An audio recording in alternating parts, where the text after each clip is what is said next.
ಎಲ್ರಿಗೂ ನಮಸ್ಕಾರ. Welcome back to my channel. ಇವತ್ತು ನಾವು ಪಕ್ಕ ಹಳ್ಳಿ ಸ್ಟೈಲ್ ನಾಟಿ ಸ್ಟೈಲ್ ಕಡಲೆಕಾಳು ಸಾಂಬಾರು ಮಾಡ್ತಾಯಿದ್ದೀವಿ. ಸೊ ಮೊದಲಿಗೆ ಕಡಲೆಕಾಳು ಸಾಂಬಾರು ಮಾಡೋದಕ್ಕೆ 2 ಮೀಡಿಯಮ್ ಬೆಳ್ಳುಳ್ಳಿ, ಜವಾರಿ ಬೆಳ್ಳುಳ್ಳಿ ತೊಗೊಳ್ತಾ ಇದ್ದೀವಿ. 2 ಬೆಳ್ಳುಳ್ಳಿ, 2 ಈರುಳ್ಳಿ ಮತ್ತು 2 ಟೊಮೊಟೊ ಹೆಚ್ಚಿಟ್ಕೊಂಡಿದ್ವಿ. ಅದರಲ್ಲಿ 1.5 ಟೊಮೊಟೊ ಮತ್ತು 1.5 ಈರುಳ್ಳಿನ ನಾವು ರುಬ್ಬೋದಕ್ಕೆ ಹಾಕ್ಕೊಳ್ತಾ ಇದ್ದೀವಿ, ಮಸಾಲೆ ಪೇಸ್ಟ್ ಮಾಡ್ಕೊಳ್ಳೋದಕ್ಕೆ. ಸೊ ಅರ್ಧ ಈರುಳ್ಳಿ ಮತ್ತು ಅರ್ಧ ಟೊಮೊಟೊನ ಒಗ್ಗರಣೆಗೆ ಅಂತ ಎತ್ತಿಟ್ಕೊಳ್ತಾ ಇದ್ದೀವಿ. ಈ ರುಬ್ಬೋದು ಮತ್ತು ಕಡಲೆಕಾಳನ್ನು 3 to 4 hours ನೆನೆಸಿಟ್ಟಿದ್ದೀವಿ. ಕಡಲೆಕಾಳು ಗಟ್ಟಿ ಇರೋದ್ರಿಂದ ಅದು ಮ್ಯಾಕ್ಸಿಮಮ್ ಒಂದು 3 to 4 hours ನೆಂದರೆ ತುಂಬ ರುಚಿಯಾಗಿರುತ್ತೆ ಮತ್ತು ಚೆನ್ನಾಗಿ ಮೆತ್ತಗಿರುತ್ತೆ. ಇಲ್ಲಾಂದರೆ ನಾವು ಡೈರೆಕ್ಟು ಬೇಯಿಸ್ಕೊಳ್ತೀವಿ ಅಂದರೆ ಅದು ಬೇಗ ಬೇಯೋದಿಲ್ಲ. ಹಾಗಾಗಿ 3 to 4 hours ನಾವು ನೆನೆಸಿಟ್ಟಿದ್ವಿ. ಅದ್ರ ಜೊತೆಗೆ ಆಲೂಗೆಡ್ಡೆ ಕೂಡ ಹಾಕ್ಕೊಳ್ತಾ ಇದ್ದೀವಿ. ಇಲ್ಲಿ ಪೇಸ್ಟ್ ನಾವೇನು ಮಸಾಲೆ ರುಬ್ಕೊಳ್ತಾ ಇದೀವಿ ಅದಕ್ಕೆ ಒಂದು 8ರಿಂದ 10 ಒಣಮೆಣ್ಸಿಕಾಯಿ ಯೂಸ್ ಮಾಡ್ತಾ ಇದ್ದೀವಿ.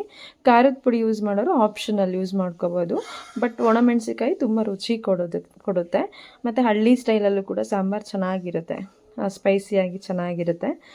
ಖಾರದ ಪುಡಿ ಆದರೆ 1.5 ಸ್ಪೂನ್ ಯೂಸ್ ಮಾಡ್ಕೋಬೋದು. ಒಂದು 3 ಲವಂಗ ಮತ್ತು ಒಂದು 1/2 ಇಂಚ್ ಅಷ್ಟು, ಅರ್ಧ ಇಂಚ್ ಅಷ್ಟು ನಾವು ಚಕ್ಕೆನ ಯೂಸ್ ಮಾಡ್ಕೊಳ್ತಾ ಇದ್ದೀವಿ.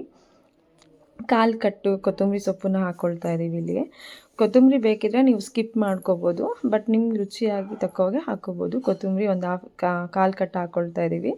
ಅದ್ರ ಜೊತೆಗೆ ಒಂದು ಬಟ್ಲಷ್ಟು ತೆಂಗಿನ ತುರಿನ ಸೇರಿಸ್ಕೊಳ್ತಾ ಇದ್ದೀವಿ. ಅದಕ್ಕೆ ತೆಂಗಿನ ತುರಿನೂ ಕೆಲವೊಬ್ರು ತುಂಬ ಇಷ್ಟಪಡ್ತಾರೆ, ಕೆಲವೊಬ್ರು ಕಡಿಮೆ ಕ್ವಾಂಟಿಟಿಲಿ ಇಷ್ಟಪಡ್ತಾರೆ. ನಾವಿಲ್ಲಿ ಒಂದು ಬಟ್ಲು ಅಷ್ಟು ಯೂಸ್ ಮಾಡ್ತಾ ಇದ್ದೀವಿ. ಜೊತೆಗೆ 3 ಟೇಬಲ್ ಸ್ಪೂನ್ ಧನಿಯಾ ಪುಡಿ ಯೂಸ್ ಮಾಡ್ತಾ ಇದ್ದೀವಿ. ಪ್ಲೈನ್ ಧನಿಯಾ ಪುಡಿ, ಯಾವುದೇ ಮಿಕ್ಸ್ಚರ್ ಅಥವಾ ಸಾಂಬಾರು ಪುಡಿ ಅಲ್ಲ, ಇದು ಧನಿಯಾ ಪುಡಿ ಯೂಸ್ ಮಾಡ್ತಾ ಇರೋದು. ಒಂದು 7ರಿಂದ 8 ಕಾಳು ಮೆಣಸನ್ನು ಯೂಸ್ ಮಾಡ್ತಾ ಇದ್ದೀವಿ. ಪೆಪ್ಪರ್ ಯೂಸ್ ಮಾಡ್ತಾ ಇದ್ದೀವಿ. ಈ ಕಡೆ ಒಂದು ಪಾತ್ರೆ ಕಾಯಿಸ್ಕೊಂಡು ಒಂದು 3 to 4 ಟೇಬಲ್ ಸ್ಪೂನ್ ಅಷ್ಟು ಆಯಿಲ್ ಸೇರಿಸ್ಕೊಳ್ತಾ ಇದ್ದೀವಿ. ಈ ಸಾಂಬಾರುಗಳೆಲ್ಲ ಪಾತ್ರೆಗಳಲ್ಲಿ ಮಾಡಿದರೆ ತುಂಬ ರುಚಿಯಾಗಿ ಬರುತ್ತೆ.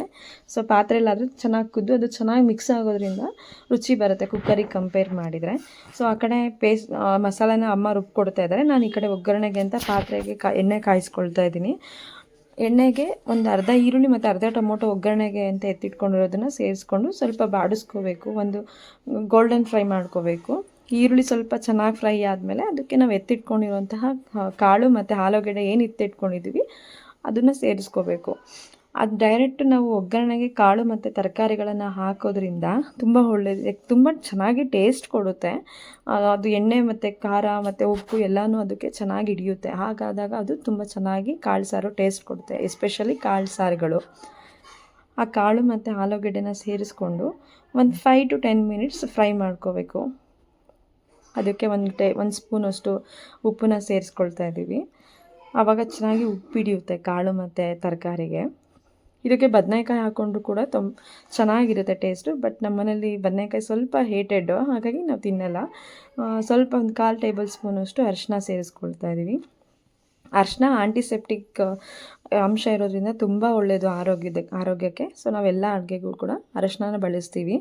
ಸೊ ಇದನ್ನು ಒಂದು 5 to 10 minutes ನಾವು ಇದೇ ಥರ ಕೈ ಆಡಿಸ್ಕೊಳ್ತಾ ಚೆನ್ನಾಗಿ ಎಣ್ಣೆಲಿ ಫ್ರೈ ಮಾಡಿಕೊಂಡ್ರೆ ತುಂಬ ಚೆನ್ನಾಗಿ ರುಚಿ ಕೊಡುತ್ತೆ. ಸೊ ನೋಡಿ, ನೀವೇ ನೋಡ್ತಾ ಇರ್ಬೋದು, ಸ್ವಲ್ಪ ನೀರು ಬಿಡೋ ತನಕ ನಾವು ಫ್ರೈ ಮಾಡ್ಕೋಬೇಕು, ಚೆನ್ನಾಗಿರುತ್ತೆ. ಆ ಕಡೆ ಅಮ್ಮ ಚೆನ್ನಾಗಿ ಅದು ಮಿಕ್ಸಿಯೆಲ್ಲ ಮಸಾಲೆ ಮಾಡಿಟ್ಟಿರೋದನ್ನೆಲ್ಲ ಒಂದು 5-10 minutes ನಾನು ಮಿಕ್ಸ್ ಮಾಡ್ಕೊಂಡ್ಮೇಲೆ ಮಸಾಲೆನ ಸೇರಿಸ್ತಾ ಇದ್ದೀವಿ. ನೋಡಿ, ಅದು ಈ ಥರ ಫೈನ್ ಪೇಸ್ಟ್ ಮಾಡ್ಕೋಬೇಕು.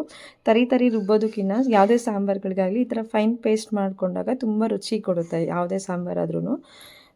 ಇದನ್ನು ಮಸಾಲೆ ಎಲ್ಲ ಸೇರಿಸ್ಕೊಂಡ್ಮೇಲೆ ನಿಮ್ಮ ಕನ್ಸಿಸ್ಟೆನ್ಸಿಗೆ ಎಷ್ಟು ಬೇಕೋ ಅಷ್ಟನ್ನು ನೀರು ಸೇರಿಸ್ಕೋಬೋದು. ನಾವಿಲ್ಲಿ ಒಂದು 2ರಿಂದ 3 ಲೋಟ ನೀರು ಸೇರಿಸ್ಕೊಳ್ತಾ ಇದ್ದೀವಿ.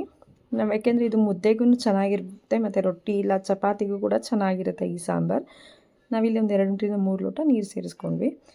ನೋಡಿ, ಈ ಥರ ಇದೆ ಕನ್ಸಿಸ್ಟೆನ್ಸಿ.